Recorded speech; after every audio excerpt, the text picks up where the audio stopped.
dos constituintes era no sentido de ter equilíbrio e independência dos poderes. Nós vínhamos de um regime de exceção em que havia um poder dominante, que era o poder executivo. Nós tínhamos o poder legislativo e judiciário, uma espécie de poderes acólitos. O poder legislativo não podia, por exemplo, nos decretos-leis, que era da forma que o poder executivo governava, a introduzir emendas. Ou eles aceitavam ou rejeitavam o decreto-lei por inteiro. O Poder Judiciário tinha como Procurador-Geral da República o próprio advogado do presidente da República. Se os senhores verificarem as ações diretas de inconstitucionalidade naquele período, que eram representações feitas ao procurador para que o procurador entrasse no Supremo, só há representações contra leis estaduais, porque contra leis federais o próprio advogado do presidente não entraria com ações contra o presidente da República. Nós vimos um regime em que havia um poder dominante sobre os outros dois poderes.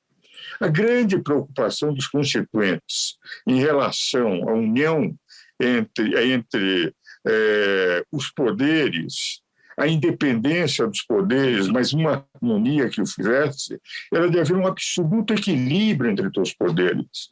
Tanto é verdade que os senhores verificarem a Constituição no título 1º da Constituição, eles colocam no artigo 1º o grande representante do povo são os legisladores, em primeiro lugar, e os legisladores como representantes da população. E, em segundo lugar, o Poder Executivo. E por que aparece no título 4º da Constituição o Poder Legislativo em primeiro lugar e não o Poder Executivo? Porque no Poder Legislativo se tem tanto a situação quanto a oposição. Tem-se no Poder Legislativo a representação da totalidade do povo, que é o soberano numa democracia. É o povo que decide. E é isso que está no artigo 1º. O Poder Judiciário só aparece em último lugar. O Poder Judiciário não representa o povo, representa a lei. Participei de 3 bancas examinadoras, 2 para magistrados estaduais, 2 para magistrados federais, 1 para magistrado estadual. Sei como eles são extremamente competentes. Os exames são exames duríssimos, duram 1 ano cada exame, e aqueles que estão selecionados conhecem o direito, mas, na verdade, não representam o povo. Eles têm que representar a lei que é colocada, a lei que é feita pelo Legislativo, a lei que pode ser feita excepcionalmente pelo Executivo, através de medidas provisórias e leis delegadas, mas o legislador supremo é sempre o Legislativo. Nas medidas provisórias, o Legislativo tem que concordar para transformar em lei. Nas leis delegadas, é o Legislativo que permite na delegação.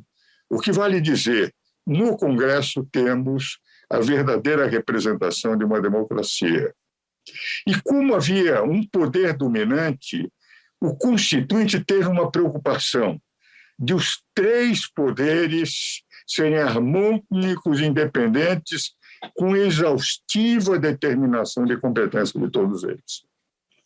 Se os senhores pegarem dos 8 títulos importantes da Constituição, o 9º é mais de disposições gerais, o título 4º é o mais longo, vai do artigo 44 ao 135, para discriminar exaustivamente a competência de cada poder.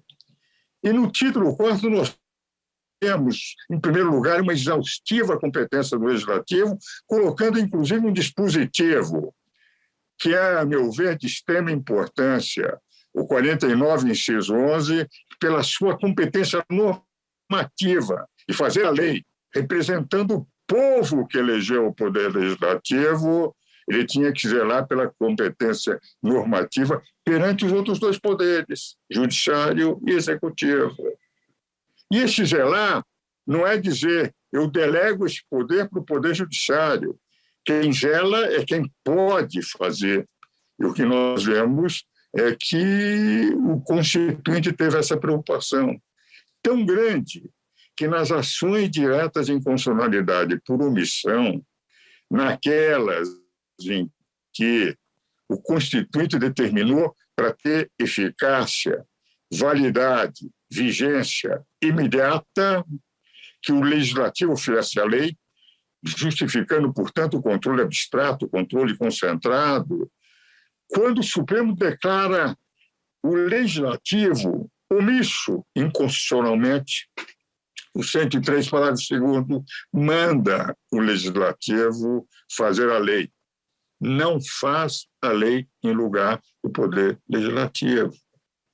Esse tipo de ação que veio do direito português, a presença do Marcelo, do Canotilho, do Sérgio Miranda, no nosso Congresso, no período constituinte, foi muito grande.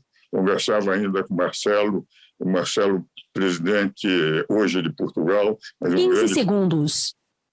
Como? 15 segundos. Bem, eu fui interrompido.